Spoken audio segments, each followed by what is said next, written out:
Deuteronomy, chapter 2. Then we turned and journeyed into the wilderness of the way of the Red Sea, as the Lord spoke to me, and we skirted Mount Seir for many days. And the Lord spoke to me, saying, You have skirted this mountain long enough. Turn northward, and command the people, saying, You are about to pass through the territory of your brethren, the descendants of Esau, who live in Seir, and they will be afraid of you. Therefore, watch yourselves carefully. Do not meddle with them, for I will not give you any of their land, no, not so much as one footstep, because I have given Mount Seir to Esau as a possession. You shall buy food from them with money, that you may eat, and you shall also buy water from them with money, that you may drink. For the Lord your God has blessed you in all the work of your hand. He knows you're trudging through this great wilderness. These 40 years the Lord your God has been with you. You have lacked nothing. And when we passed beyond our brethren, the descendants of Esau who dwell in Seir, away from the road of the plain, away from Elath and Ezion-Geber, we turned and passed by way of the wilderness of Moab. Then the Lord said to me, Do not harass Moab, nor contend with them in battle, for I will not give you any of their land as a possession, because I have given Ar to the descendants of Lot as a possession. The Emim had dwelt there in times past, a people as great and numerous and tall as the Anakim. They were also regarded as giants, like the Anakim, but the Moabites called them Emim. The Horites formerly dwelt in Seir, but the descendants of Esau dispossessed them and destroyed them from before them, and dwelt in their place, just as Israel did to the land of their possession, which the Lord gave them. Now rise and cross over the valley of the Zered. So we crossed over the valley of the Zered, and the time we took to come from Kadesh Barnea until we crossed over the valley of the Zered was 38 years. Until all the generation of the men of war was consumed from the midst of the camp, just as the Lord had sworn to them. For indeed the hand of the Lord was against them, to destroy them from the midst of the camp, until they were consumed.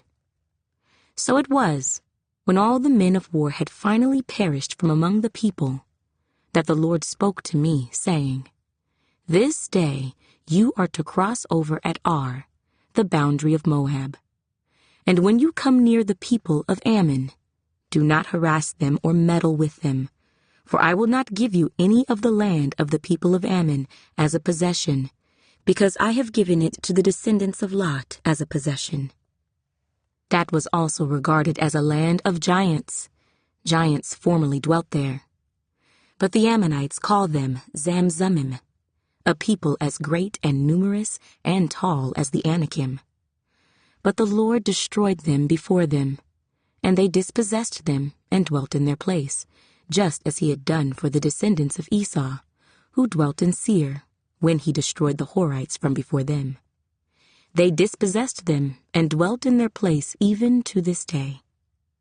And the Avim, who dwelt in villages as far as Gaza, the Caphtorim, who came from Caphtor, destroyed them and dwelt in their place. Rise, take your journey and cross over the River Arnon. Look, I have given into your hand Sihon the Amorite, king of Heshbon, and his land. Begin to possess it and engage him in battle. This day I will begin to put the dread and fear of you upon the nations under the whole heaven, who shall hear the report of you, and shall tremble and be in anguish because of you. And I sent messengers from the wilderness of Kedemoth to Sihon, king of Heshbon, with words of peace, saying, Let me pass through your land. I will keep strictly to the road, and I will turn neither to the right nor to the left. You shall sell me food for money, that I may eat, and give me water for money, that I may drink.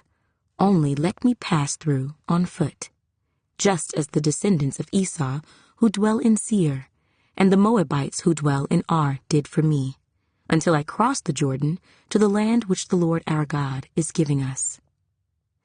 But Sihon, king of Heshbon, would not let us pass through.